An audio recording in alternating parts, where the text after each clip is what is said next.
We are ready, Master. Okay, thank you. Hello, everyone. We are here at Dharma Tertiary Temple to continue discussing the Chan teachings of Master YongHua. It's near the end of our Chan Chi here.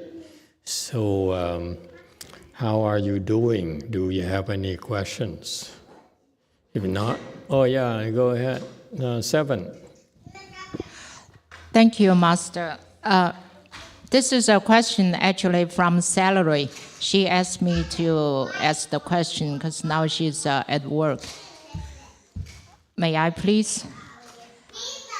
Salary asked, recently, the famous singer Coco Lee committed suicide due to depression, which has drawn many people's attention.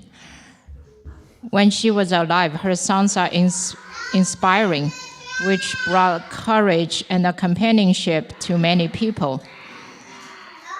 Is this a form of giving fearlessness?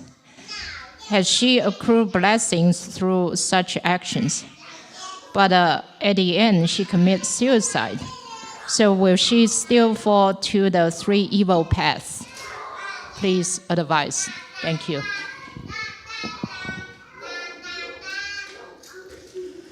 When people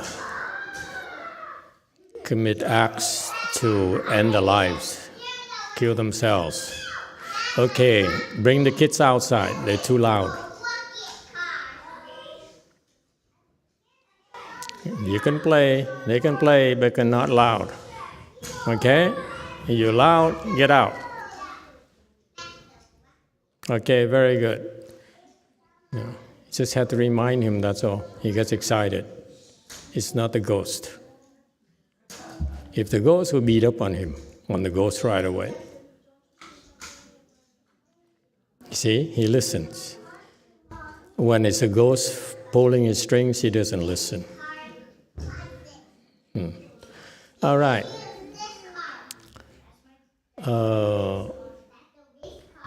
Unfortunately, there are a lot of people who have severe depression, and they are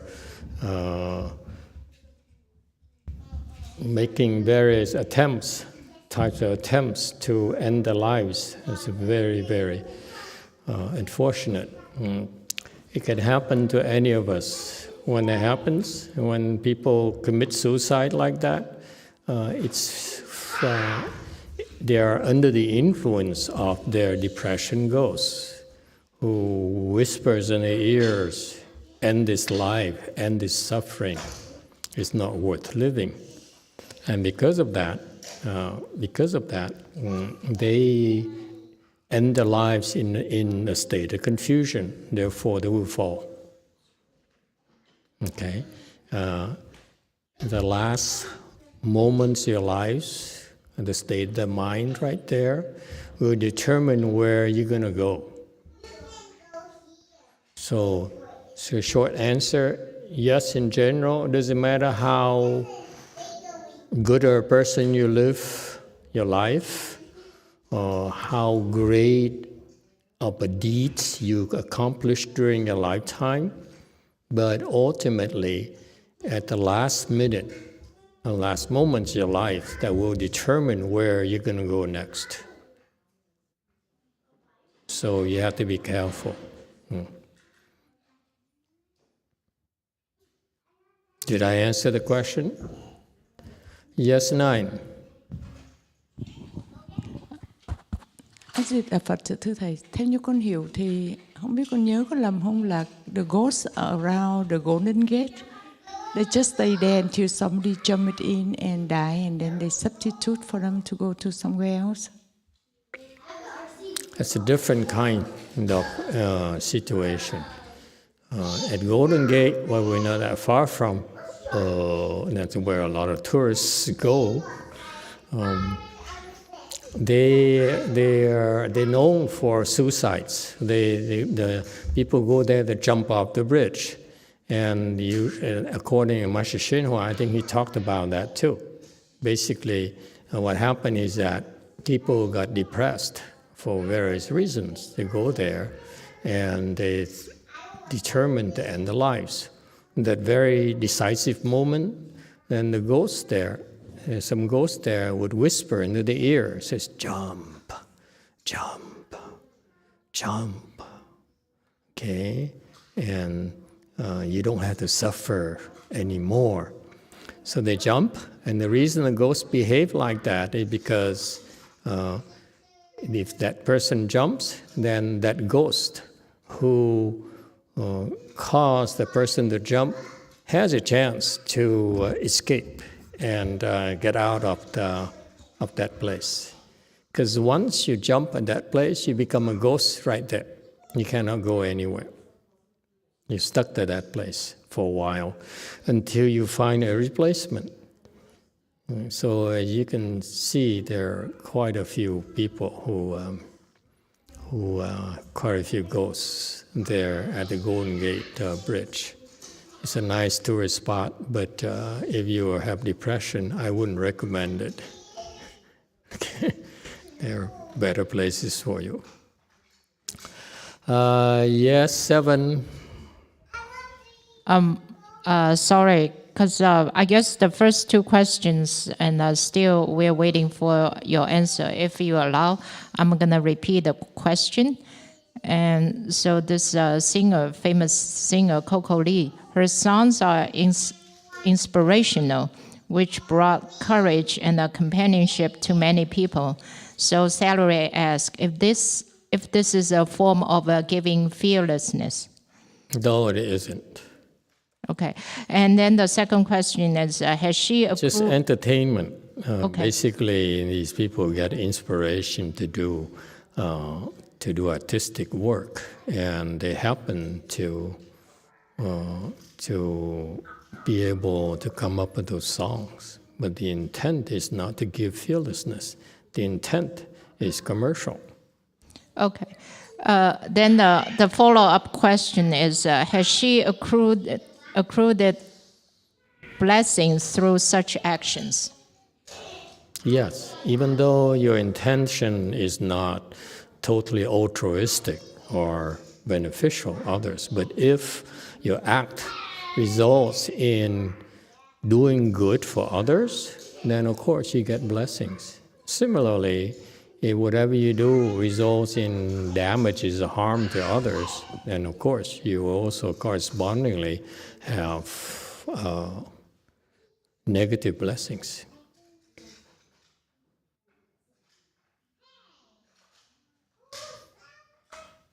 That's it? Okay. Anyone else? Yes, 5. 한국 서울에도 마포대교가 있는데요. 사람들이 자살을 하려면 꼭 마포대교를 찾아갑니다. 그래서 그 다리에서 떨어지더라고요. In Korea, there is a bridge, Mapo-daegyo. So whoever want to do suicide, they go to Mapo-daegyo. Okay, so they go to this mountain, they jump off. Yes? Okay, then the same thing. They become a ghost there, and they have to find someone else to replace them. It's the same everywhere. It's here too. Here in the U.S., there in San Bernardino in Southern California, there's a rock called Suicide Rock, where a lot of in San Bernardino mountains, where there were a lot of Indian natives who jumped off the rock.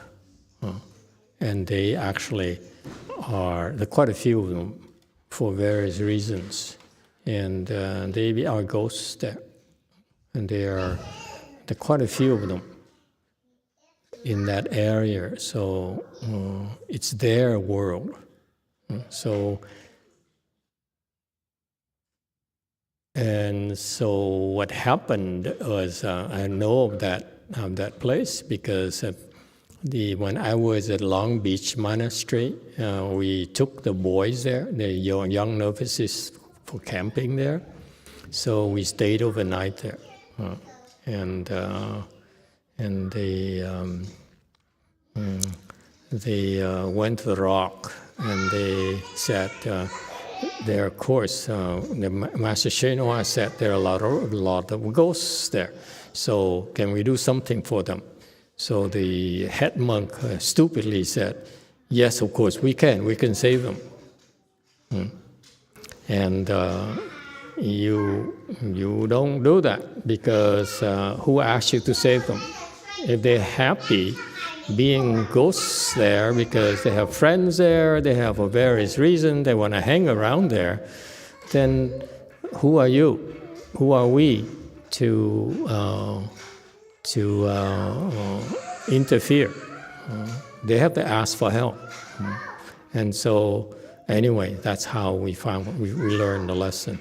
Anyway, because of that arrogance, the camping overnight, instead of having the snowstorm coming like in 24 hours, they pulled the snowstorm coming 24 hours prematurely. So overnight it snowed and rained, and the group was ill prepared for it. They weren't prepared for the cold weather. They were planning to be there according to the weather forecast for only 24 hours, for one night. But they pull. You see, they're very powerful. Those spirits, they pull the bad weather over 24 hours, and as a result, they were caught by surprise, and they had to call back to the temple and plead for us to come and pick them up very quickly. You see, so there's lots of forces around. Don't think you know everything. The world is full of fascinating things.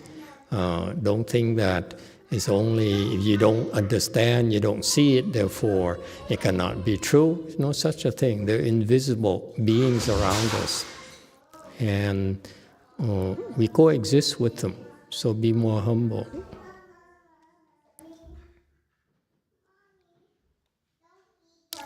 All right. Very, very much like if I told you about the stories about how the ghosts can influence us into doing stupid things, like committing offenses, including killing ourselves for depressed people. It's just life. You have to be careful. Also, similarly, on the other side of the spectrum, of course, you also have good spirits and gods and bodhisattvas who are encouraging us to do good things. So it balances out. Okay, if you do good and you stay on the good side of life, then good things will happen to you. If you do bad things and harm others, then don't be surprised if bad things happen to you. The Chanchi here is a chance for you to be here and isolate yourself in this environment where you will create good karmas, good deeds. Okay, so it's beneficial for you in more ways than you can imagine. Anything else? Okay, let's continue with Master YongHua's teachings. It dawned on me today as I'm meditating why Master YongHua's explanation was such that back then in the 1970s and no one really asked questions. Now I understood why. It's because back then he didn't have good translations. He had to teach people how to translate from Chinese into English.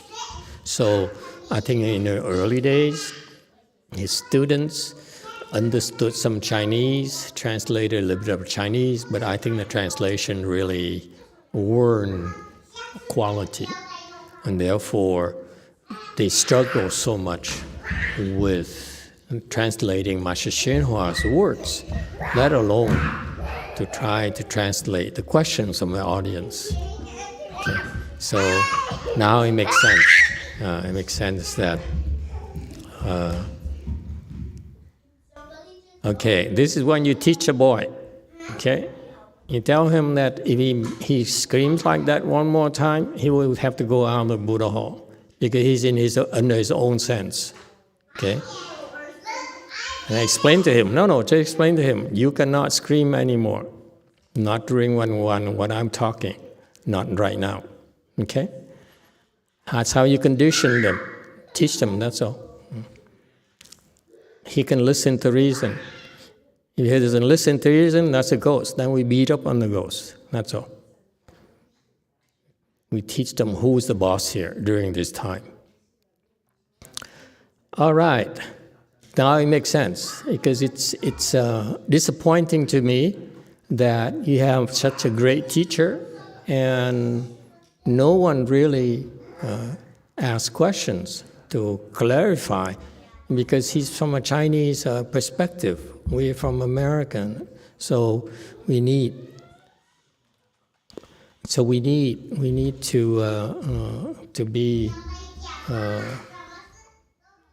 be able to verbalize and bring up our perspectives. Okay.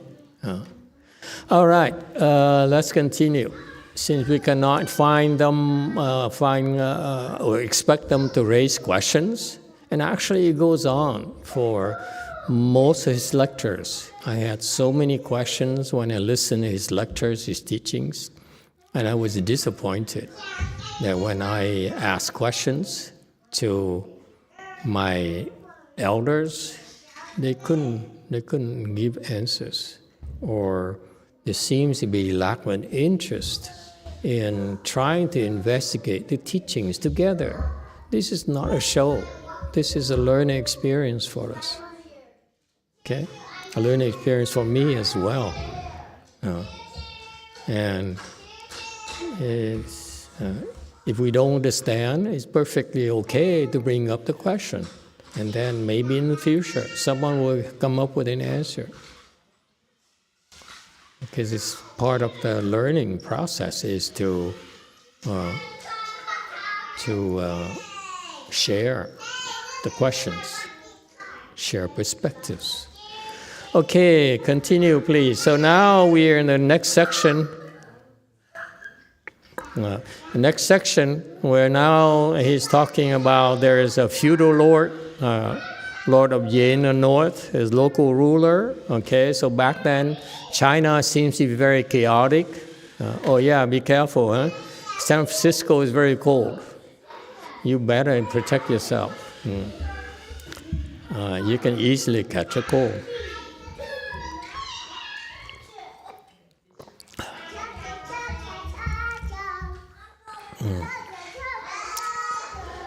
And so back then China is chaotic, very chaotic. So the rule was enforced by local lords who were able to afford thugs or soldiers to go around and use the brute force to keep people in check. So there's such a person by the name of Lord of Yin, okay? Yin. And this feudal lord here, the local lord here, has respect for Master Seng Lang as well, I guess. This is where we are, right? Yes, Master. So I actually backed up a little just to have the full story. Okay. 对他特别疼。那么在那时候有一个燕王是在北边一个也是一个土皇帝，就是这土的土，就是地方的一个皇帝。 At that time, there was a Lord of Yan in the north. He was a local ruler, Lord of the Yan area. 也恭敬他，就送给他两个线，给他做这个供养。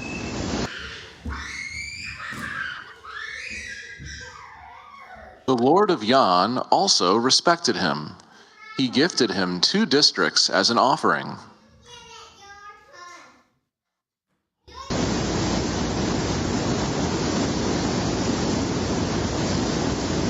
那么在他没有去以前呢，在这个金星谷这儿，很多的老虎在这儿住。等他到之后呢，这老虎都走了，都搬家，不在这儿。Before he went to Jinyu Valley, lots of tigers lived there.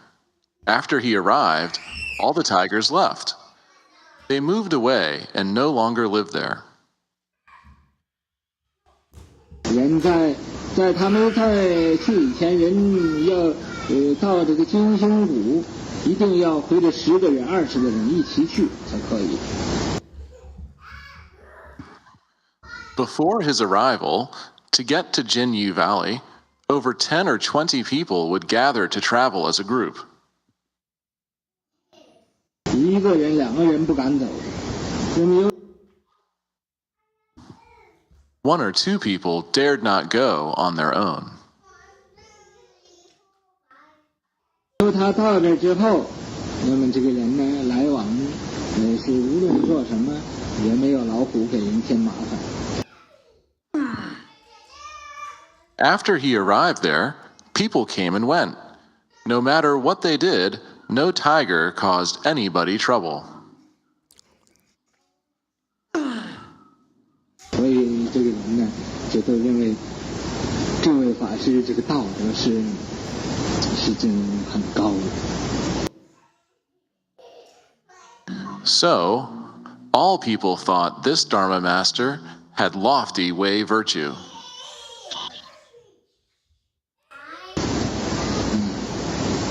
所以到这个现在，这个金星谷那个地方，一般人不叫它叫金星谷，叫狼公谷。Even now, people normally don't call this place Jinyu Valley, but Master Long Valley.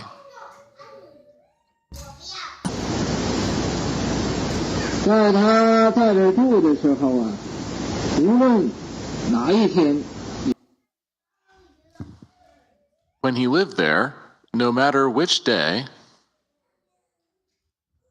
有人来，那时候也没有什么电报，也没有什么信呢，都不方便，交通也不方便。 at that time, there were no telegrams, no letters. It was inconvenient.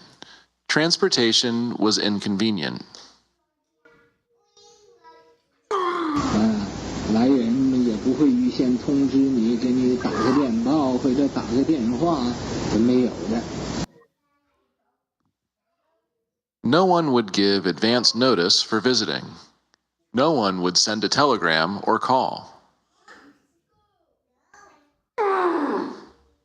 没有的，咱们有人来，譬如明天有多少人，才 When there were visitors, for example, some guests would plan to visit the next day. 他就告诉你这个做饭的人，说明天要多预备出多少个人的饭。 He would tell the kitchen staff to prepare extra food for this many guests. 菜，那么果然，第二天把这个饭做好了，菜做好，就有这么多人来。 Sure enough, the next day, the staff prepared meals accordingly, and it would just be that many guests. 不是一天这样，是时时都这样。 He wasn't accurate just one time, but he was accurate all the time. 人没来的时候，他就告诉说，你告诉，所以预备多几个人饭，所以常常这样。 Just beat up on him. Just beat up. That's all. He starts to act up, you beat up on him. Before the guest arrived, he would say, "Tell so-and-so to prepare extra food for this many people." This happened frequently. 咱们一般人更知道这个老木棍是这个先知的能力，所以人更相信。 Ordinary people knew very well, Master Lang has the ability of the prophet. So, people believed in him even more.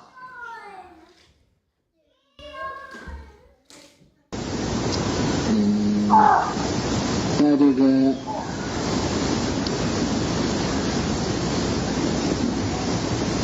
他以后直到这个山里，他的年岁也是85岁。 Later, he passed away in the mountain at the age of 85.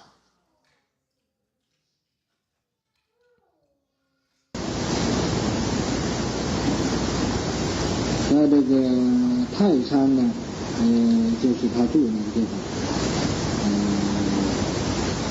旁边，他住那旁边，他就旁边。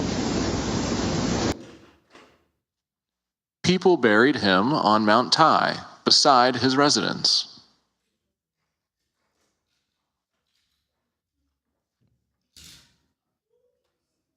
Okay, so we stop here, and that's a backtrack to the story.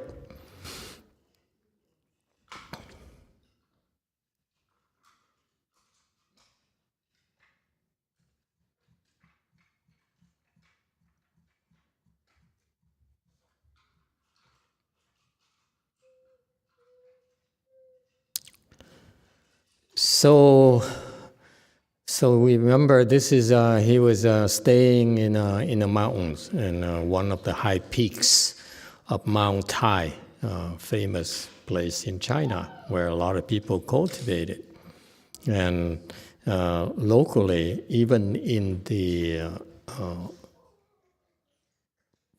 far regions of China, there's still feudal lords. There's a certain lord, their local lord, Lord Yin, who rule over the area, and Lord Yin showed respect for him. So you see, even the rulers of the thugs also respect virtues, or respect virtuous people. This is a common language where you live a virtuous life, then it's appealing to a lot of people, and appeals to the good senses, the good urges of most people. So this ruler here, who is he owns this person here, had respect for him, and furthermore, after Master Seng Lang moved into the area, into the valley, the beasts move away. So this tells me that he's probably fourth-stage arhats. Fourth-stage arhats are such that wherever they go, they will bring peace and prosperity to the area, and that's why I've heard of stories of people who are low levels, like first stage, second stage, and so forth. They fail to have this kind of profound influence on the region. So the area was peaceful. There were fewer crimes, and then furthermore, the beasts would stay away as well. the beasts will also practice non-harming. They go somewhere else. They are encouraged to go somewhere else because they actually are Dharma protectors for the area. So it's very much like whenever, like the case of Lord Yin, where he had thugs protecting him, soldiers protecting him, then Master Seng Lan also has spirit protectors protecting him.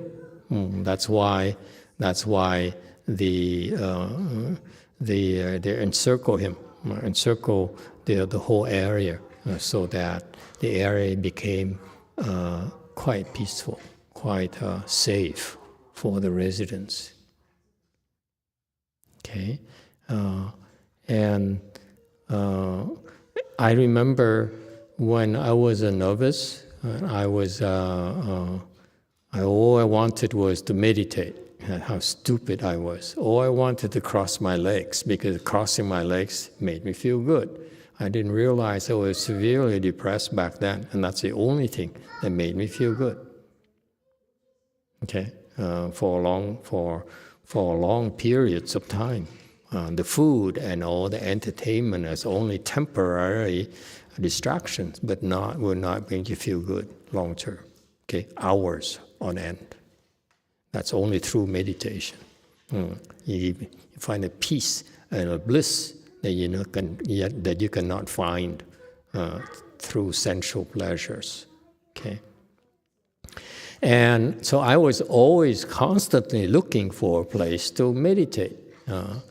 And Master Xinhua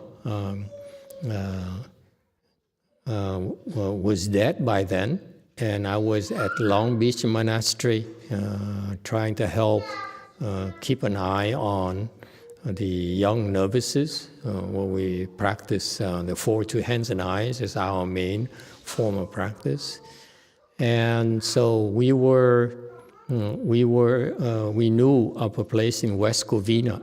West Covina is about 45 minutes drive from Long Beach Monastery. In that West Covina townhouse place and that complex, there was a townhouse that one of Master Xinhua's Taiwanese disciple offered to him for him to convalesce, because Master Xinhua, before he died, he was very, very sick. So he couldn't travel anymore, and the temple is not comfortable. The temple is not designed to take care of sick people. So this disciple of his offered a townhouse, and rumor has it that the Asians have connections. So when someone builds a complex like that, okay, you have a chance to buy into it before it even starts. So you get a very low price. So this guy bought a few pieces. So as part of a few townhouses, so he offered one to Master Xinhua. And Master Xinhua, I was there. I went there to see him. At the time, Heng De was his attendant. Master Xinhua was there. And so there's a 2-story townhouse. So he would have his room is right next to the kitchen on the first floor. So it's just because he couldn't walk the stairs anymore. So that's why he stayed. And he allowed another lay woman to stay there also to take care of to memorize the Avatamsaka Sutra in Chinese. So that's how I remember it. So I went there to visit him because some of the people I knew were paying him a visit, my parents in particular. So that's how I knew about it. Okay, and months later, after he died, then the same disciple knew about our training program for young novices. We will build the future of DRBA, meaning these are the young novices we're training to build the Kung Fu, to build their Samadhi power, and to build their skills and knowledge so that in the future they'll be the leaders of our association. And it turns out to be a joke because they all left except for me. I'm the only one left in the program. Well, anyway, because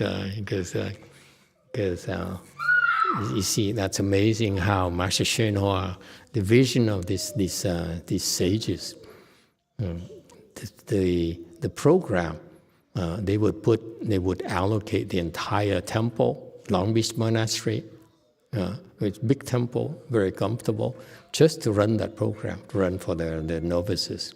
And the program lasted for a few years, and then they disbanded because they were not trained properly. I was disappointed. I tried to tell them, tell the leadership, but I got in trouble trying to tell them. Anyway, and so the point here is that when I was there at Long Beach Monastery, we practiced a lot, okay? And we meditated. I loved it because I could meditate all day, no one would bother me, okay? All I had to do was supervise my small group of 4 or 5 young novices, and they would leave me alone, okay? So I love to do that. I love to meditate. That's it. And so they started this competition between groups, so to see which one recites faster. And of course, the oldest group would recite the fastest. My group is the youngest one. So we were trailing behind. We're losing every single time. When we put 3 groups together, we'll be the last one. Okay. So I was upset, and I said, well, I'm going to learn to recite faster. And so I recited on my own all day. I went faster and faster and faster. And I came to the head of the program and said, can I go in seclusion so that, because I'm peaking, I'm not going any faster. Okay, because I have to work, I have distractions here at the monastery. So I said, okay. So they arranged for us to go to a townhouse, which is about 4 or 5 units away from Master YongHua's. Okay, so a townhouse. So the owner still has it. It's vacant. So he said, you feel free to use it for your retreats. So we went there and we recited all day. Okay, and that's how I got even faster. I learned to recite the Great Compassion faster, because at the time, the competition between the 3 groups within the temple was to recite who recites the fastest, the 4 2 hands and eyes, and the Great Compassion mantra. So we all had to learn to recite faster. So anyway, our group ended up to be faster than any of them. Anyway, so the reason I remember it is because, meditating at a monastery all day like that, okay, is very, very, very nice. But when I moved from a monastery to a townhouse in a complex of lay people, it's like no comparison. Over there is so much calmer, so much more peaceful, so much easier to meditate, so much easier to recite faster. Why?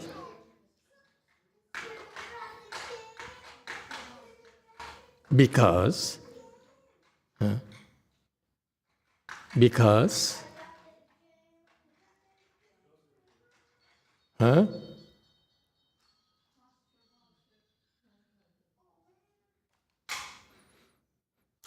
the Dharma protectors are still there. His Dharma protectors are still there. We're still there. So that the whole area was very peaceful. That you can go in there, your mind can concentrate so easily. It's like you lock into the recitation without any disruptions. The reason you cannot concentrate is because you have these thoughts entering your head by the ghosts and all the invisible beings around us, and whether it's outside or inside. Okay, but at that place, they're so strict the Vajra protectors were very, very fierce because they're protecting a very, very big shot. Okay? So they would not allow people to go in. They have to behave. So that's my point here is that when you have a sage living in the area becomes pacified, very peaceful. And that's my trick. When you go to a temple, I sit down and cross my legs first and see how peaceful it is. Because if it's peaceful, that means there's a sage staying there.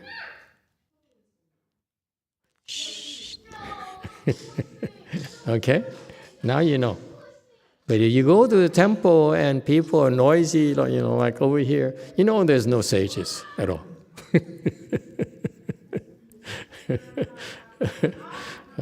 Yes, JMT, question.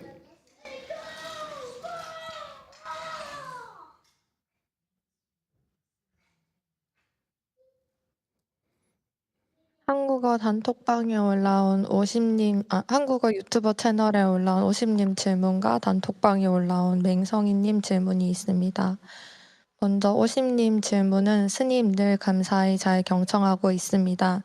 질문 드립니다. 요즘 아이들은 청소, 정리정돈이 잘 되지 않는 것 같습니다. 성인이 된 저의 자녀도 마찬가지입니다. 어떻게 가르쳐야 하는 건지, 언제까지 해줘야 하는 건지, 어제도 화를 내었고 어떻게 하면 좋을지 말씀 부탁드립니다. 아이들에게 화내지 않고 좋은 부모가 되는 방법도 말씀 주셔요. There are two questions. The first question is, thank you for your Dharma talk. I have a question.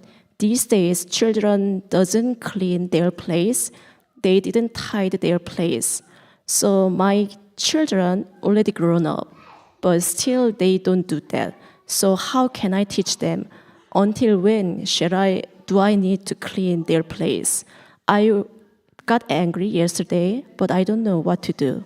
Please give me some advice. How can I become a good parent without being angry at my children?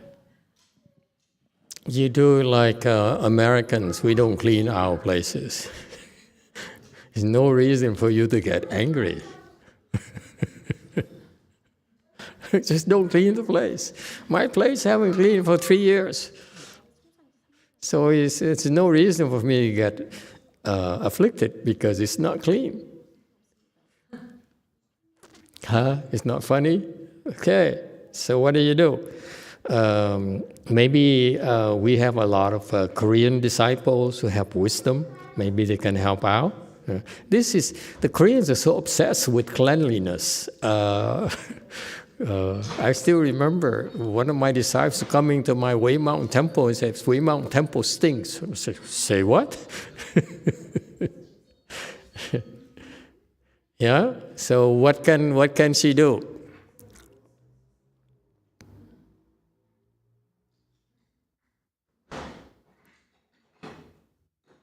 Koreans have no solution for this? One American solution is that find them a spouse who likes to clean.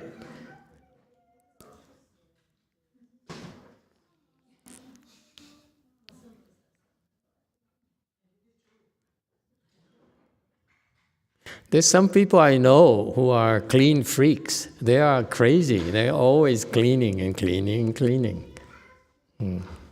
Okay? So that's one solution. Because it may be a match, because a person who likes to clean, he or she would, a friend of mine, high school friend, he's a clean freak. He sees my car, he wants to vacuum the carpets of the car. Okay? He sees my bathroom, he says, you are not cleaning it properly. I show you. He took out his toothpick and cleans around your clothes where the edges. I said, my God, you know so much. And then he tried to clean my toilet. I said, no. I never let anyone clean my toilet. I clean my own toilet, you hear. But anyway, so there's some clean freaks. And I was over to his house. He's always cleaning after his kids and so forth. There's some people like that. Okay, anyone would like to help out? Go ahead. Koreans, priority for Koreans, they're experienced.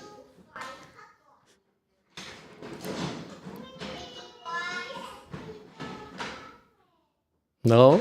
No solutions? No suggestions?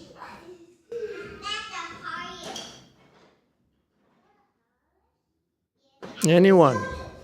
Okay, no Koreans. The Koreans do not want to comment on each other's children. Anyone? Wei Mao, maybe.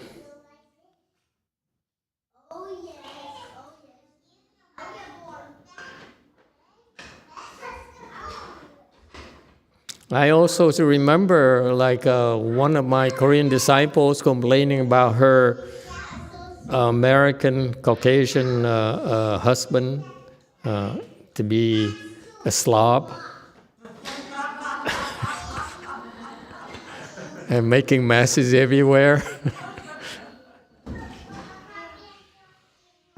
Yes, so can we ask her what changed? Or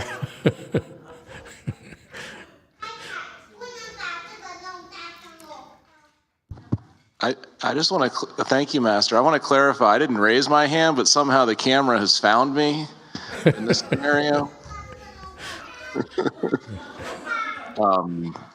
Okay, so what happened? Is there peace now in the household because you're not as sloppy as before, or? Let's hear from your perspective first. Oh, okay. Thank you for the opportunity, Master. You're welcome. You know that.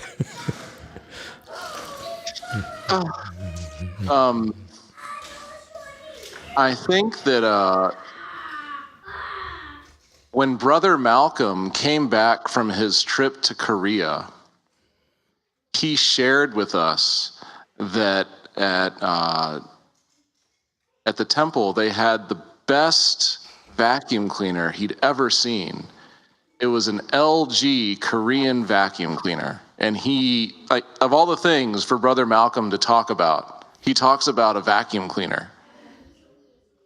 So Jeannie and I were pretty impressed by this, by his review. So we went and we got a Korean LG vacuum cleaner for our house.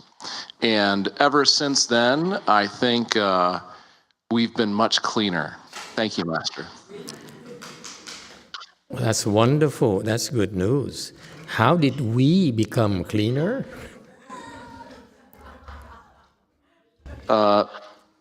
She became cleaner.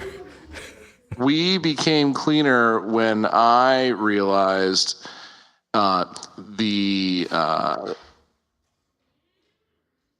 reaction time to cleaning requests needed to decrease significantly.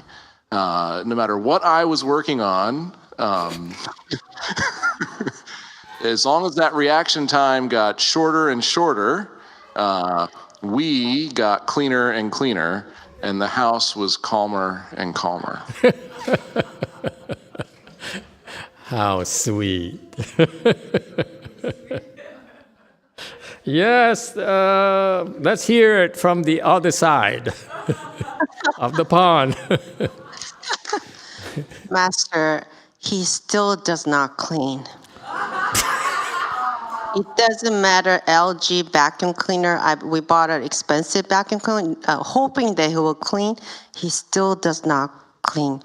That's why I still cultivate. Still cultivate. I can't, there's no way winning. He doesn't clean. So one time I had an experiment where when he eats his dinner or lunch, he never cleans his plates. It's always in the same sofa. So I got tired of seeing in dirty plates. So I used to clean him for me every day. And one day I'm gonna just see how long this dirty place stays on sofa. And it was there for 2 weeks, never moved. So I gave in and I started cleaning. Okay, see, you hear and you witness this firsthand marital bliss. They find a way to be happy together. Anyone else? There's a point here. You get it? Yes, JMT.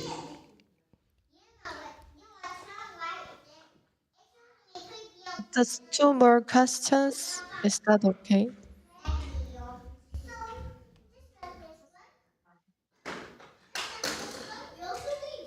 Okay, well, I have a related story to tell you. This morning I was working, and then I hearing my phone going bing, bing, bing, bing like 20 times. And it turns out to be one of my disciples complaining about how others are ignoring her and not cooperating and so forth. And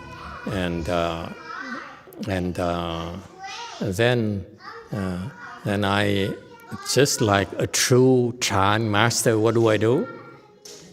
I endured it. I never said, shut up, leave me alone, I'm busy. No, I endured, I read every single thread. And I patiently waited, and then it's this stupid disciple of mine who is manic. As soon as she's afflicted, she blames someone else for her affliction. Now, I'm not saying this Korean lady is her same problem. Okay? But you make yourself worked up, no one else. And you blame it on your husband, on your son, on your children. And that's what the genie story is about. If you choose to be afflicted, you will always be afflicted by this or that. And the only way for you to deal with it is to meditate, so that you work on your afflictions. Stop blaming others for your afflictions. It seems to me this lady here says, I can't stand her. My children, they're grown up and they're still so sloppy. They're grown up, leave them alone. Do I know this lady? I forgot to ask. Do we know her? Do I know her? Did she cook for me? The point here is that she sounds exasperated. She says, my children are so sloppy. They're grown up, and what am I going to do with them? They're grown up. That's the clue. Leave them alone. Let them live their lives. If they want to be sloppy, no one will marry them. No good Korean woman would marry them. They learn. Okay? That's all. You have to leave them alone. And if it really bothers you, as I said, marry them. If you have money, buy them a wife. If you don't have money, then go to the temple and meditate and work in your own afflictions. Stop blaming your children. Okay? It sounds to me that the children are grown up already. You need to respect their choices. If they want to be sloppy, so be it. Okay? Some women find it adorable, they're sloppy. Don't you? Yeah?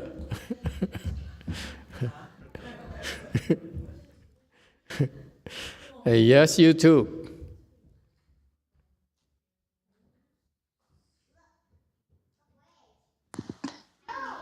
A YouTube question from Cordelia. Master, it's really hard to live with someone that cleans all the time. I think my boyfriend has OCD. He constantly cleans, before he constantly cleaned, but after I got him a plaque, he is not as obsessed about being clean. Is being too clean or having OCD a mental illness in itself? Emitofuo.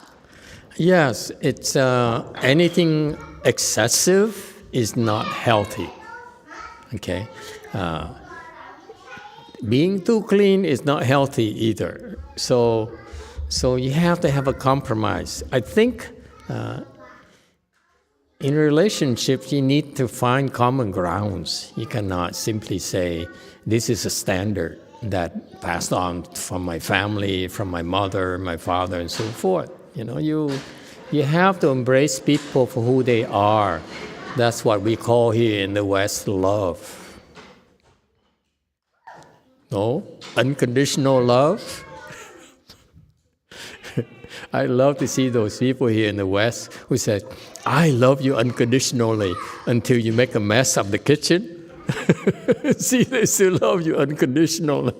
BS. Those Americans, it's full of nonsense. Okay, yes, question from JMT.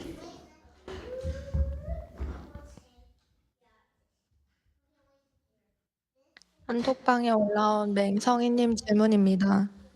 마스터께 질문입니다. 감사합니다, 마스터. 일을 하다 보면 어떤 고객은 포스나 기운이 강함을 느끼고 제가 위축될 때도 있는데 그는 기도나 수행을 하지 않는데 그것도 선정이나 산매력이 있다고 봐야 하나요?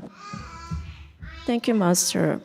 When I work with customers, some customers have a strong energy, so I become shrink.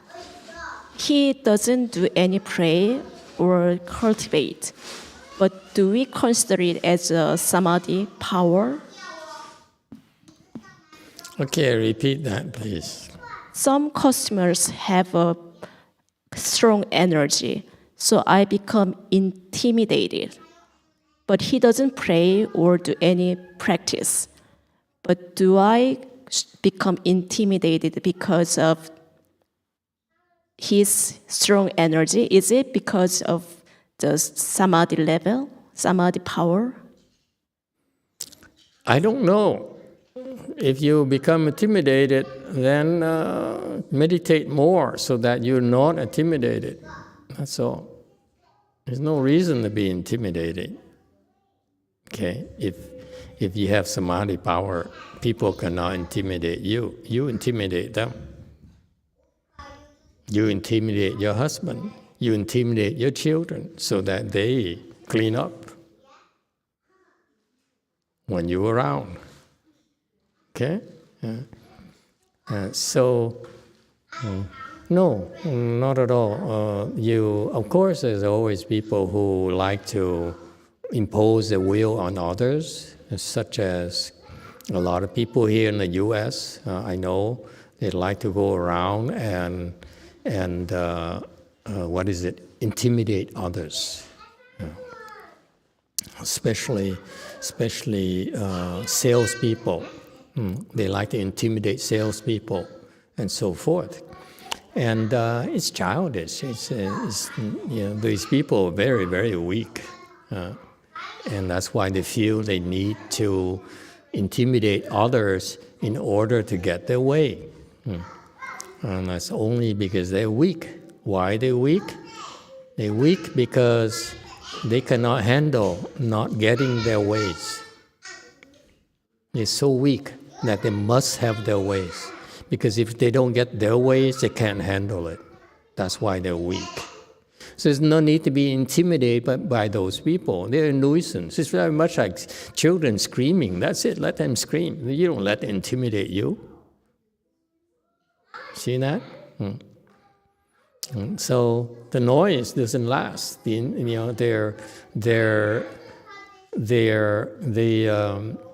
And if you keep on meditating, one day you find out that the very same person who used to be intimidating to you actually is like a lightweight, is a nobody at all. It's samadhi power. And usually people who are bullies, they have very little samadhi power. Okay? For example, I used to go to departments at universities to meet with professors, met many professors. I went there, and it's kind of interesting, this environment where they have all PhDs, people having offices next to each other. You walk in there and say, whoa! What? Intimidating energy. They use their intellect to beat up on each other constantly. And they're childish. To me, I said, it's so childish. You waste your energy on beating up on others, getting your way, and trying to intimidate others, instead of using your concentration power to be constructive, to create, to contribute, instead of wasting it on imposing your will on others. That's childish. But this is what they do in such environment. Academics, I'm sorry, I've been to many departments, buildings, and I'm totally unimpressed. They're a bunch of kids to me, trying to impress each other. I have yet to meet a professor now, looking back, that's worthwhile to sit down and talk to them, because it's so childish. He says, me, I want to have my way. Otherwise, I'm going to cry. Come on, man. Life is about enduring what you don't like. It's not about getting what you want. If you only think about living life is to get only what you want, you're in for very, very unpleasant surprises called unhappiness. It's not always the way we want it. Okay? Life is about looking at your own afflictions and coping with them. It's not about getting what you want. It's nonsense.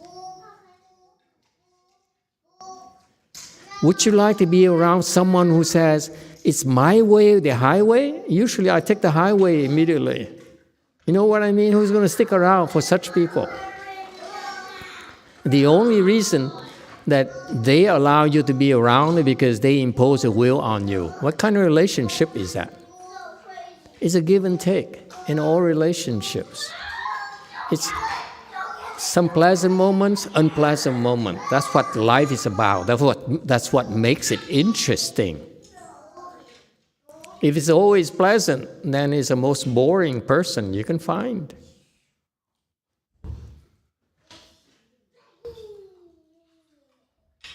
Okay? Yeah. So don't be intimidated. Those people, yes, admit, it's good that she's admitting, she's saying, I'm intimidated by this particular person.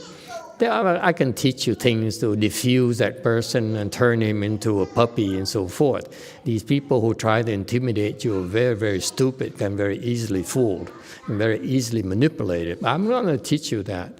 It's best that you endure it and use it as a motivation for you to go and practice your samadhi power, increase your samadhi power so that you can be yourself, not having to manipulate people. You can handle anything, anyone.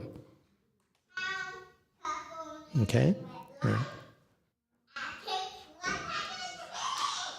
So my answer is, admit that you are intimidated, embrace it, and don't let it bother you.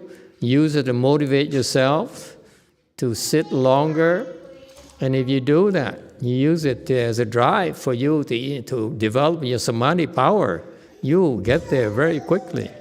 You need a drive, you need a reason to meditate and to improve, and use that person as a cause for your improvement. That's all. Same thing with the other person who asked when she's going crazy over her 3 grown-up children. Use them to learn to not get afflicted anymore. Embrace them who they are. Okay?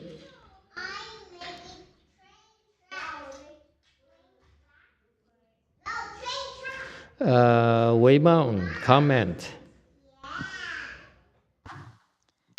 Hello, Master. My comment is about a clean house. I really don't care much for cleaning house, but my husband and I found a way to deal with that. So we have a cleaning lady that comes in. And then it's nice and clean.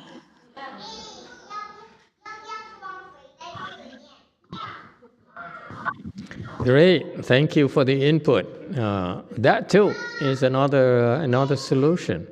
Okay, you pass the buck on to someone else. YouTube.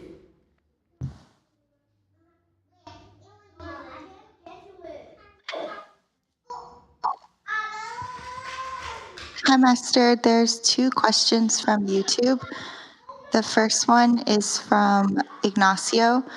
Master, how can we contemplate our own afflictions while we meditate? I try to see why I'm afflicted, but most of the time I don't know if I'm right. Thank you, Master. When you're afflicted, you want to see why you're afflicted? That's good enough. You say, why am I afflicted? That is the question you pose yourself. And then you continue to meditate. And eventually, one day, you see why.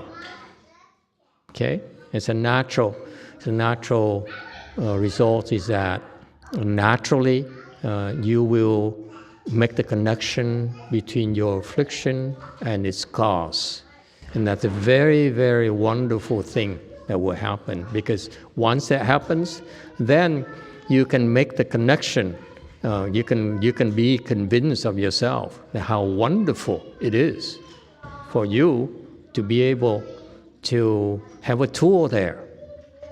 I have a problem. What is the cause of my affliction?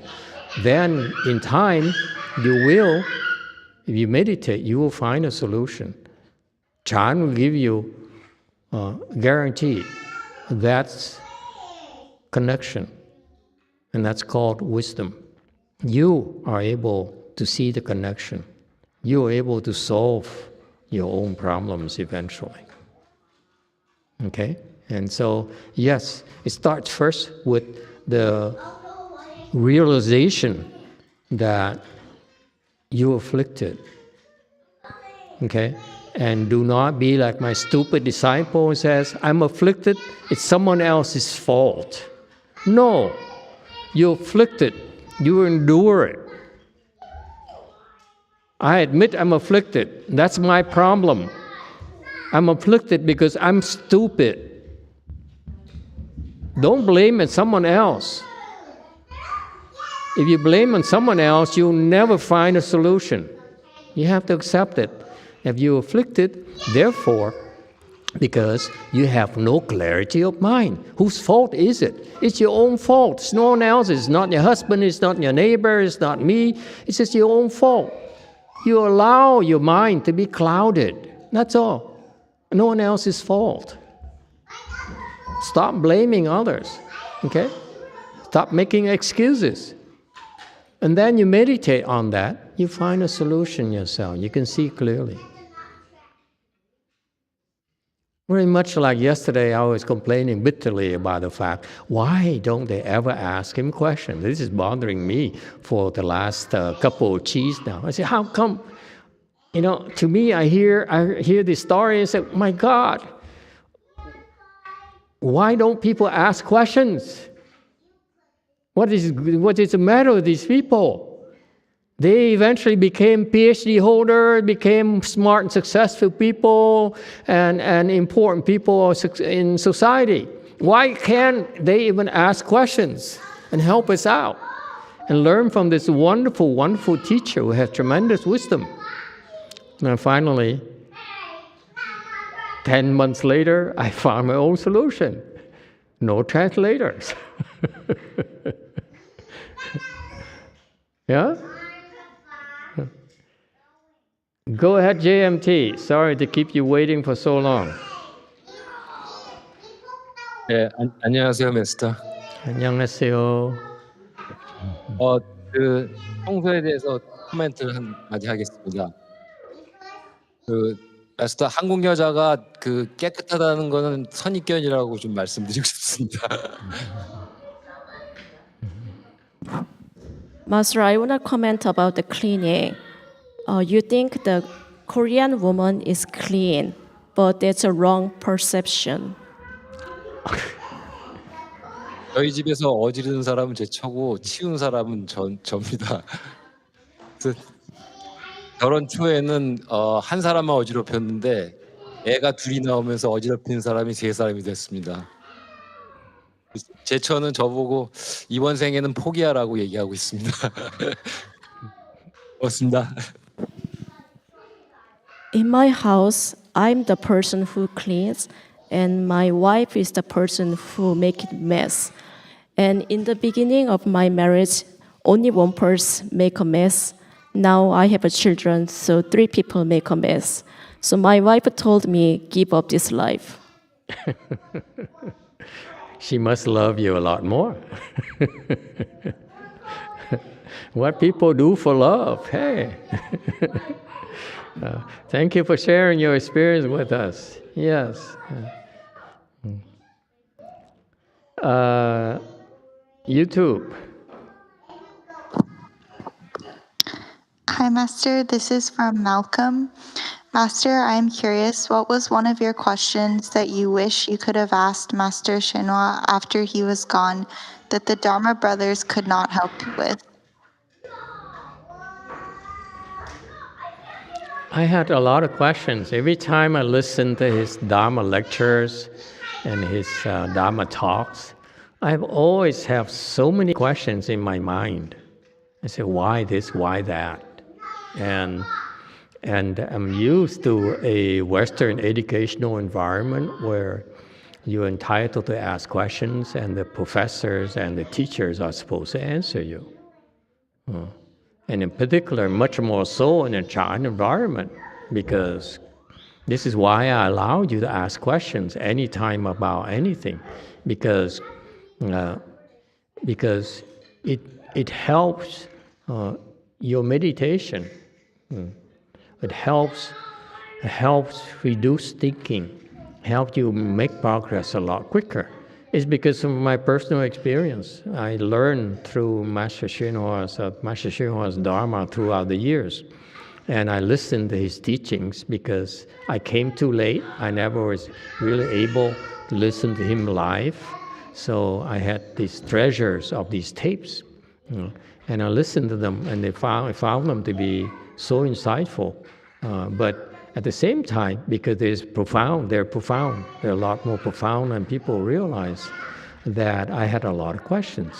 Little question, have you seen the last summer tea or so? I had a lot of questions I asked. And so I found myself asking a lot of questions, and at first I asked them in all earnestness, and they didn't give me any answers. None of them gave me any answers. I just beat it around the bush. After a while, you sort of get, I'm not going to embarrass you anymore. Okay, I'm going to waste people's time, and so. But what happened to me personally is that those questions kept on popping up in my mind when I meditated. It really bothered me.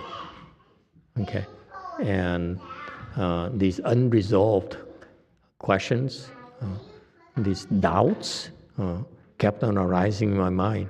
So it's really a big struggle for me personally.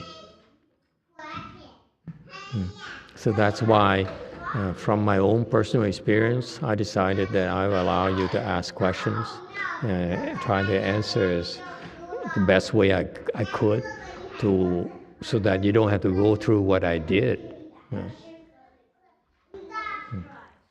To me, it's a waste of time because you sit there and you listen, you have all these questions popping up, and you don't dare ask questions, and then some of them really bother you. Eventually, they will come back and haunt you when you meditate. And much like Myasyo says, I'm afflicted. What is the source of my affliction? Have that issue and have that problem. Recognize it's a problem. Then he will find it a lot quicker. Okay. So yes, over time, because I had so many more questions than most people, I was able to resolve them on my own. I developed techniques to resolve them myself because I could not afford to let them bother me every single time. Yes, Wei Mountain. Thank you, Master. Earlier, you were talking about staying in the townhouse complex as Great Master YongHua was convalescing, and many Dharma talks you've mentioned that time and the time immediately following it. Kind of like the transition period and the challenges that were faced. I don't know that there's ever the right time to ask this question, but I thought I would try and bring it up now. Are there any lessons that you learned or things that you saw that you think could be handled differently in the future by a Dharma family during times of transition that we might learn from your experience? Times of transition? What do you mean? Great Master YongHua passed, and I guess DRBA or CTTB changed, and how do we navigate that change? How do we what did you learn that could benefit Buddhism and benefit us? Excellent question. That's a concern of mine as well. My problem is that personally, I am deeply grateful to Master YongHua's guidance, even though he did not guide me personally, but his vast teachings are so profound. And more than that, not just the words and the wisdom, but also the fact that the way he lived his life is just remarkable. He is a shining example of a great man that I really looked up to, and I hope that many more people will look up to him, because this is how the great teachers behave. They teach by example. He lived a life that I know I will never be able to match up with him. Okay, so I have profound admiration and gratitude for him. However, he has a glaring weakness. That is, to me, that he did not leave behind good continuation, good transition, as you pointed out. Okay, the Koreans, for example, I went to Korea. I was very curious. I said, because when my first few trips, I was only exposed to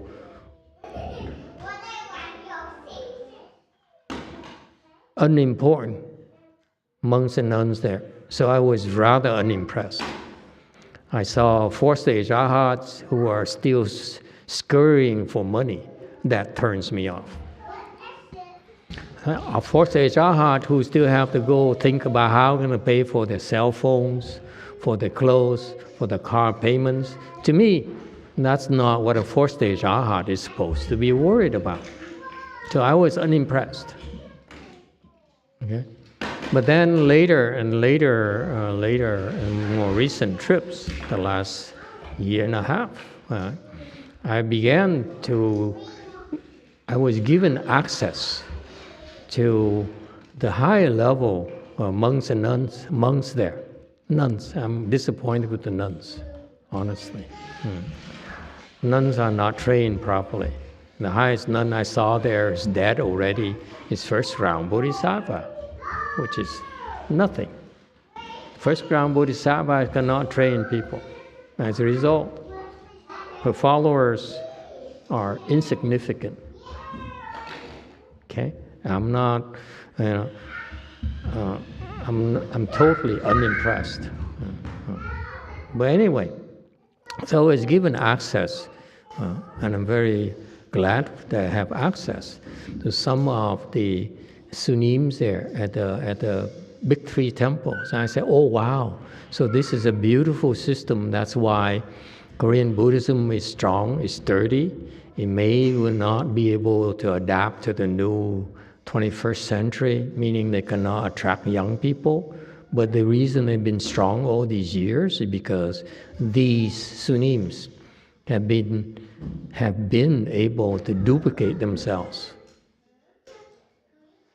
Okay, and so I'm impressed. I said, wow, this is how you maintain Buddhism. But even so, they're able to maintain up to amount of time. Eventually, in modern times, young people have different needs that drastically different from older generations. And therefore, even in Korea right now, the young people, the Korean sunims have a hard time attracting young people. They really have no interest at all. Okay, not just Buddhism, but it's Catholicism as well. You know, young people are turned off by us. They have because we are really have nothing to offer them. If people, for example, case in point, if young people are depressed, you hear so many young people in Japan, in Korea, it's #1 right now in Korea.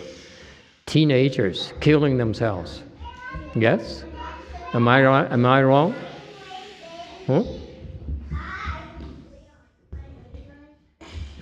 #1 in the world right now is Korea and Japan.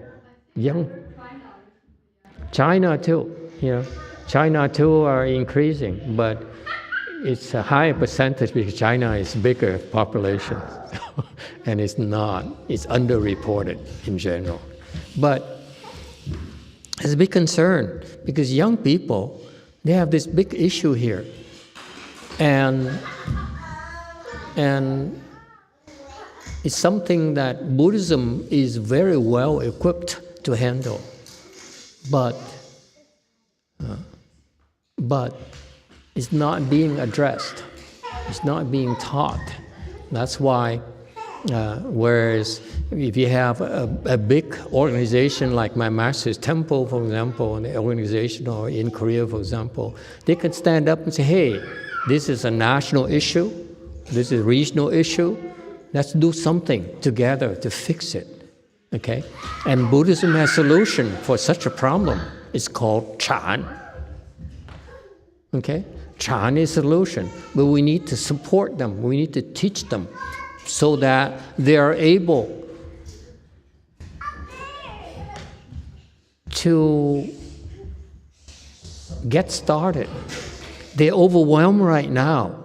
The people, for example, the young people, they're overwhelmed by life's issues, whether it's depression, whether it's stress, whether it's from school, stress from work and so forth, stress from the wives who expect them to clean, okay, and so forth. You know, those are the needs of modern societies that we need, that Buddhism can help tremendously. Okay? And before, it's no longer the case in my master's era, Peter, where they can simply wear this robe here and they can expect for the lay people to come and offer them money, offer them houses, cars, and temples and statues and so forth. Young people are a lot more skeptical. The attitude is, thanks to the Western culture, they said, what did you do for me? Before, in China, in the Asian cultures, just wearing this garb is enough for people to come, hey, you deserve our offerings. It's not the case anymore. Okay? And we need to earn our place, our way. And that's why the continuation, if you talk in general, is because we need people to earn the way. My Chinese system, my Chinese master, it was predicated upon that the continuing the young people, the people to come to and support the way places. They don't have to earn the way. I'm teaching them different. I'm teaching them you have to earn your way every single day.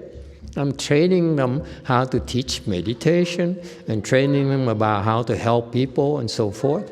So continuation to me is to earn your way and make yourself worthwhile and make a difference in society. Okay? Instead of staying within your four walls and say, we are pure people, we're here, come and support us. Okay? The Westerners frown upon that. We look at us as parasites of society. Like I used to look at them. And you are worthless. What did you do for me, for my family, for my parents? Huh? So times are different. So continuation to me is what I've been doing already. I have a different philosophy, meaning that I will not ask you for anything. I will have to earn my way. Well, every single thing that comes our way is because we earned it, because we deserve it. Okay? Not because we're entitled to it. Okay? And it's not just that I hope that my students, whether it's left home people or lay people, will believe in making a difference. Okay? I'm training them so that they become stronger, so that they don't bully others, don't intimidate others because they are a lot stronger and have their way. No, they get stronger, they open the wisdom so that we can help others get their ways, not our ways. Okay? That's a different kind of philosophy. I want them to be proud of that. Proud of the fact, yes, they have certain personal interests and desires, but they said, no, this is not as important for me to help others because I have been helped and trained to develop the skills to help others. So I can put aside my personal desires, my personal needs for the sake of the greater good. I'm not asking for 100% of the time. I'm asking that them have different attitude, not where you said, I deserve your offerings because I'm the Sangha. Baloney. The Sangha needs to earn its way. It's no longer is the case where people have the blessings. That's why in the prior times we can be the Sangha and people would say, believe that they're supposed to plant a blessing with us. It's no longer is the case because the young generation are turned off by that. We tell them that your young people have a problem. You have a problem called a sense of entitlement. And yet, we're the one who feel entitled to your offerings, to your making sacrifices, so that we can eat better and we have money for our temples. We should get off our high horse and our big altars and earn our way. And that's my attitude. Okay? That's number one. Number two, it's not just talk. People need to be trained. And that's my master's weakness. My master's weakness is that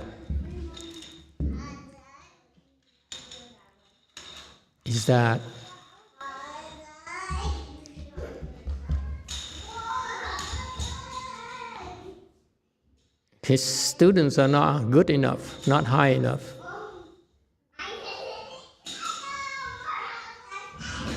You cannot deny the facts.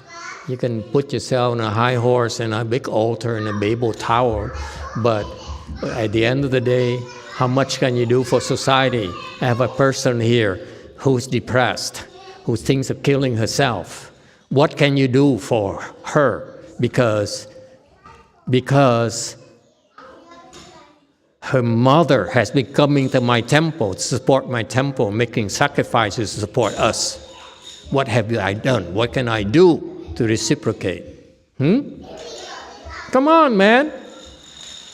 Get off your high horse. What did you do to deserve people to come and support you? This is America. This is the 21st century now. We have to earn our ways. And to earn our ways is point number two. You become better. You become more skilled. You develop skills. You have more samadhi power. You have more wisdom to make a difference. Okay, now, this behavior is influenced by the ghost. That's why you beat up on the ghost. Okay? He's here to challenge me. You recognize that. You learn to recognize that and beat him up.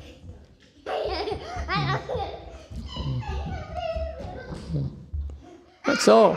That's part of your learning process. See, I'm training them so that they can make a difference. If I were to do everything myself, there's no need for them anymore.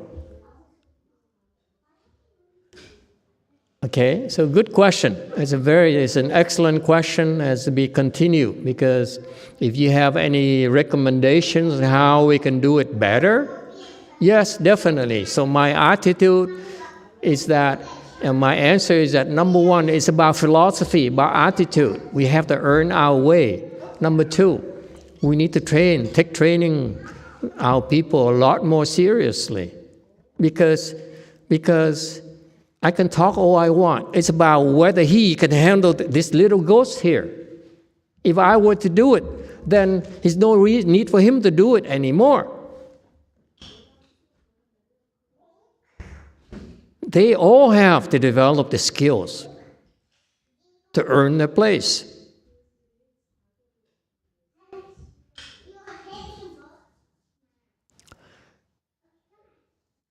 And then 3 and 4 to be continued. As I learn more, I will add more. And I am willing to listen to you, okay? Because we need to improve. My master brought the wealth of Chinese Mahayana to the U.S. and it left a beautiful foundation. To me, he gave us the biggest gift is the foundation of Mahayana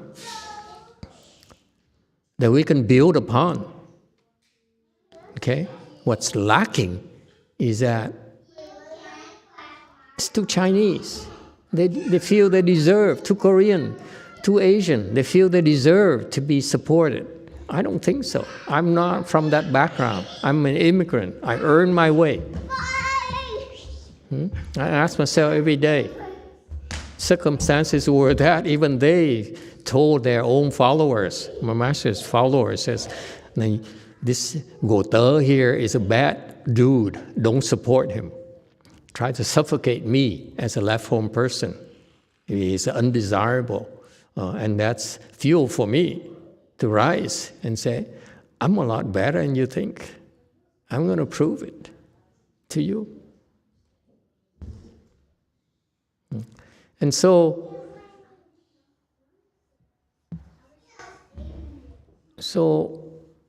I was put in a channel where I had to earn my way, yeah, and I liked it.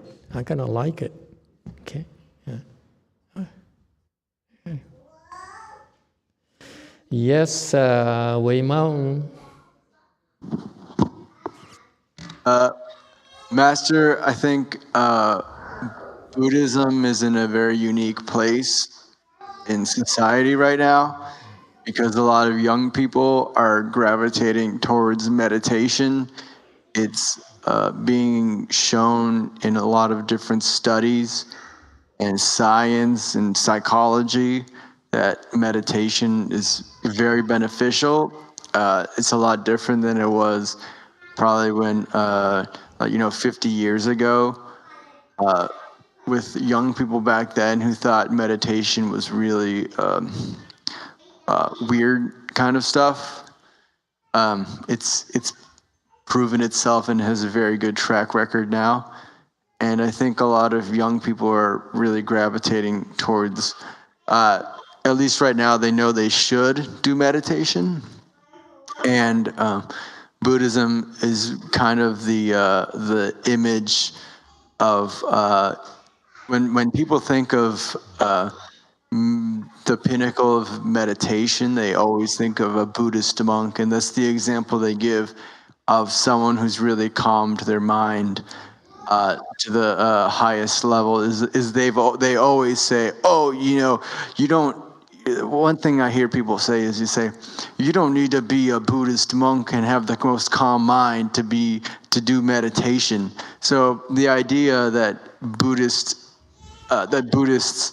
are the pinnacle of meditation is very prominent in society right now. So I do think that the Buddhists' meditation has an edge right now for young people and probably in coming future as well. Yes, absolutely. Thank you. I will make a comment after I field the question from JMT. Good point.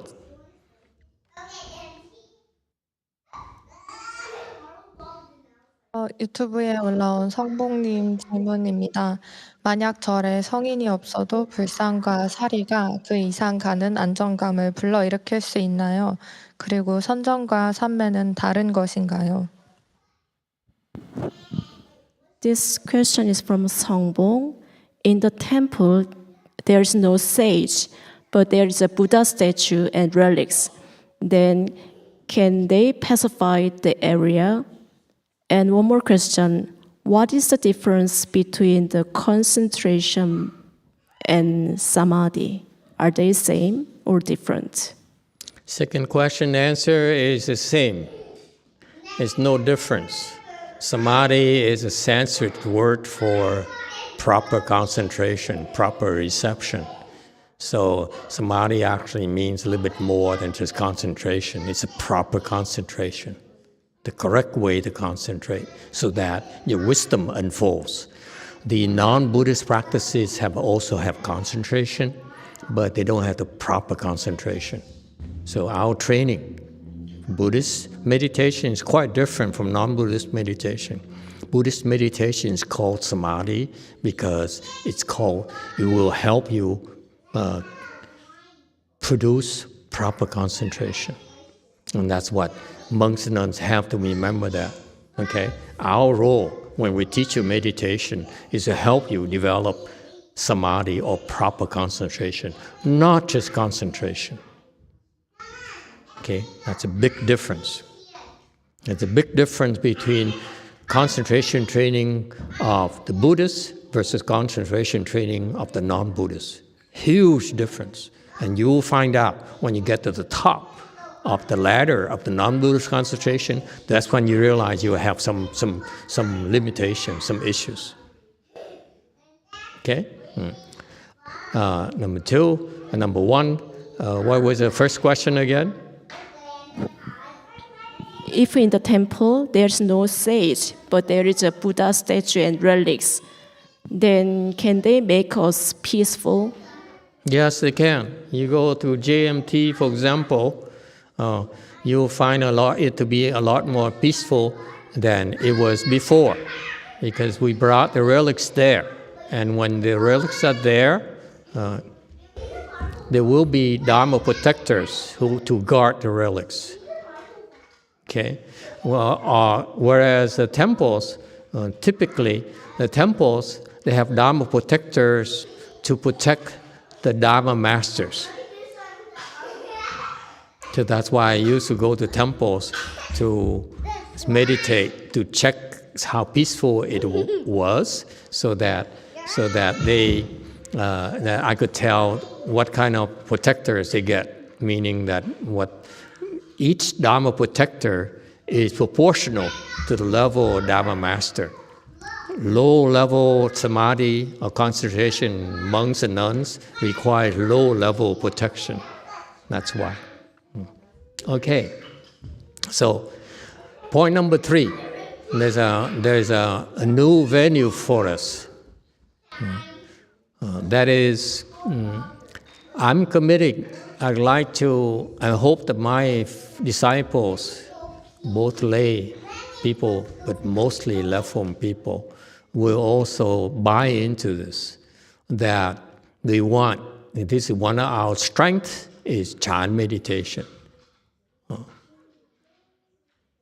And it is extremely useful for simple reasons such as you want stress reduction, you want more stamina, you want a healthier body, you want a healthier mind, okay? You want to have better relationship with people that you care, that you want to, okay? Chan will do that for you.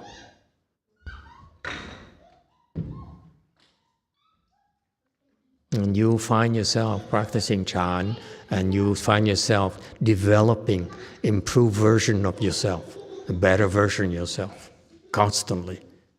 That's what Chan really means. Okay? That's what we've been able to establish the last about 17 years now. Our people, lay people, left-form people, have a whole spectrum. Newcomers a little bit lower, old-timers are higher, and so forth. You have a spectrum, whole spectrum of people, from low to quite high. How high? Higher than Master YongHua's disciples. That's the track record we established. Okay? You have the technology already. If you can do that, then I feel that the third generation is better than my generation already. Okay? And so, what would it take to scale up? That would be the interesting question, isn't it? So you found a bunch of people who are competent, and you lucked out, and the last 17 years, they maybe they were your disciples and so forth, in prior lives and so forth. Of course, they are my disciples in my many lifetimes.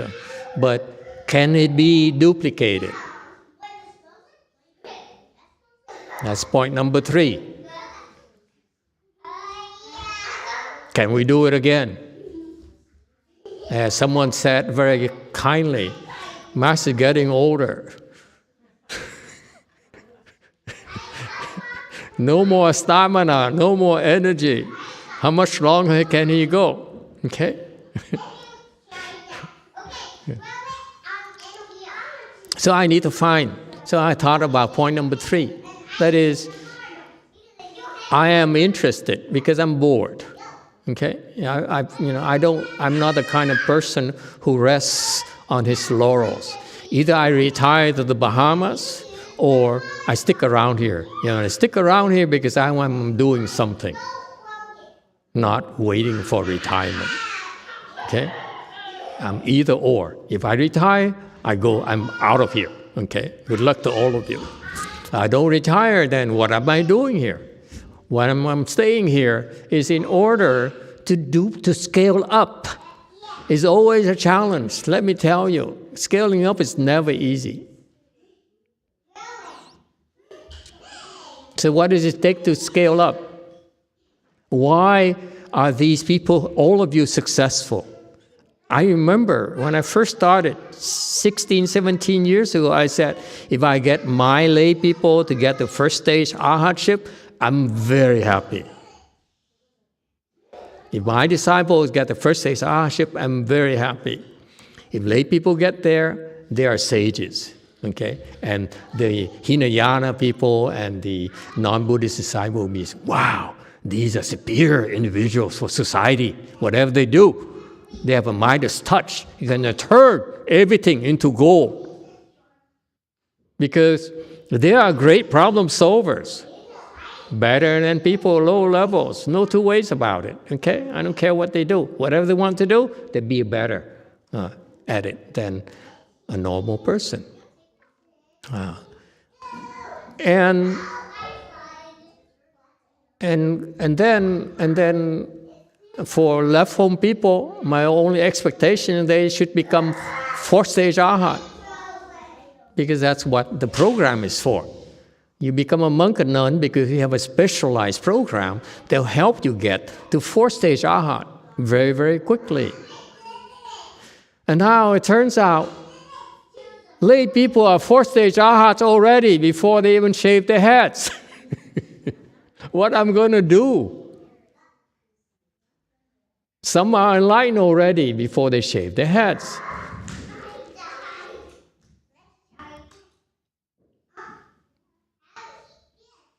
So the problem is a lot more challenging for me than before. And so point number 3 is that we are scaling up. What does it take to scale up? We cannot be small anymore. I cannot be selective anymore. Before, to be honest with you, I pick and choose people who I train. I don't waste time. If you don't have potential, get out of here. Okay? You're a loser, get out.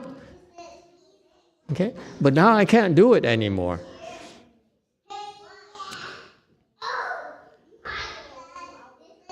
So what does it take to train people? What it takes is blessings. That's point number 3. If I were to scale up, I need to have more opportunities for all of you to create more blessings. We cannot be selective anymore. I need to embrace everyone. Before, to be honest with you, I said, fundraising, forget it. It's too petty for me to say, give me some money to buy some statues. Give me some money to pay for my mortgage. Give me some money to fix the roof. I said, never. If I don't have money, I will not fix the roof. I have no cars, so be it. I take the bus. Okay? I cannot afford to fly, I take Greyhound. I can't, then I don't swim across the ocean. Okay? But for some reason, my disciples have a lot of blessings, and they came and people gave us a lot of support, tremendous support. Now we have translation now. Can you realize tonight's translation from Chinese to English? You know how long it takes to do that? Several hours for each 1 hour of Master YongHua's tape. We need to spend like 8 hours minimum to transcribe it into English. This is not to mention Vietnamese or Korean yet, or Spanish or whatever. You see, it's very time-consuming, and yet they see the kind of support we've been getting. I'm so grateful for that. Okay, and that's why these people have been improving, because they have a chance to plant blessings. To scale up, we need to have more opportunities for you to plant blessings. If you don't have blessings, I cannot help you. So yes, I'm learning, I'm becoming a lot more lazy in that, that now we need to be more open for like a typical temple where we need to have people, to include more people in the process. And in the future, I will not rule out fundraisers and all sorts of things that normal people do, because that's how we enable people to plant blessings with Mahayana. Without blessings, I cannot scale up. I cannot train you. Okay? So it's a new phase for us. See, now I bought the statues here and spend money doing an altar, and so forth. These are the firsts for us. We don't normally do this. Okay? We're doing this. And I'm open now to suggestions and help for you to do more fundraisings, and so that we can reach out to more people so that they can plant blessings. Okay?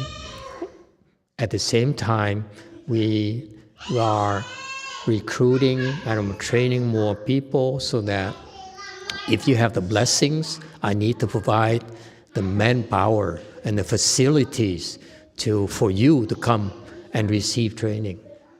So the one thing that we're different from Master YongHua is that Master YongHua has a lot of facilities, but he has no manpower to train them, to utilize the facilities. Okay?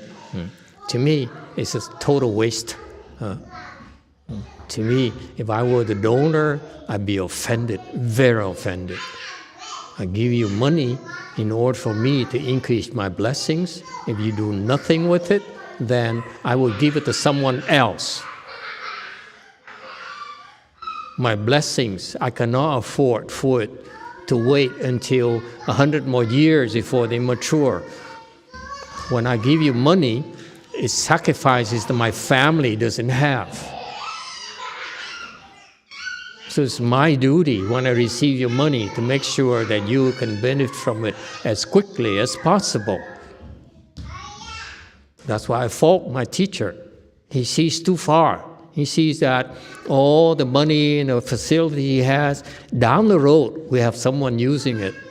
For me, it's not American enough. American is, we are impatient, fast food country.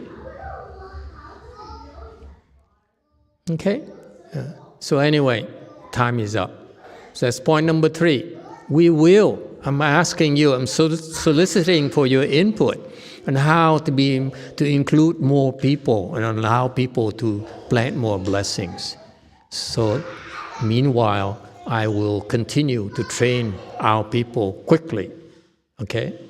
I'm in a phase now where I don't go for seniority anymore. You have potential, I will develop you very quickly. Because I need competent teachers, competent people who can help, who can be developed to help others. All right.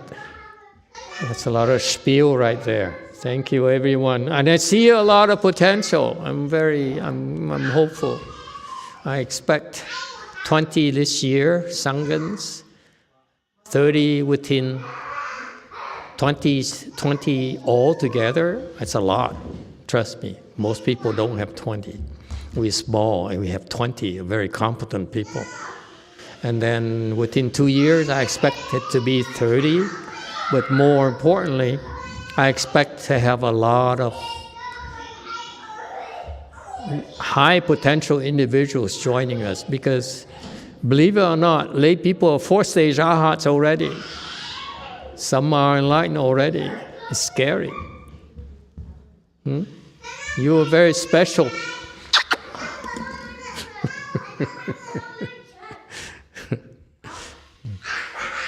Okay, thank you everyone. Good night.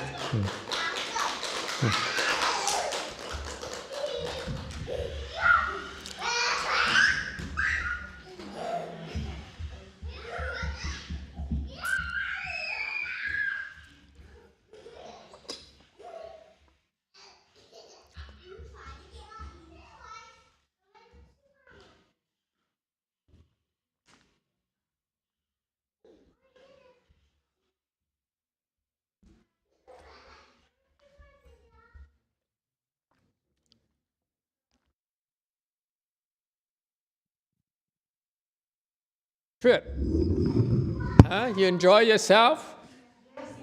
We're the weirdest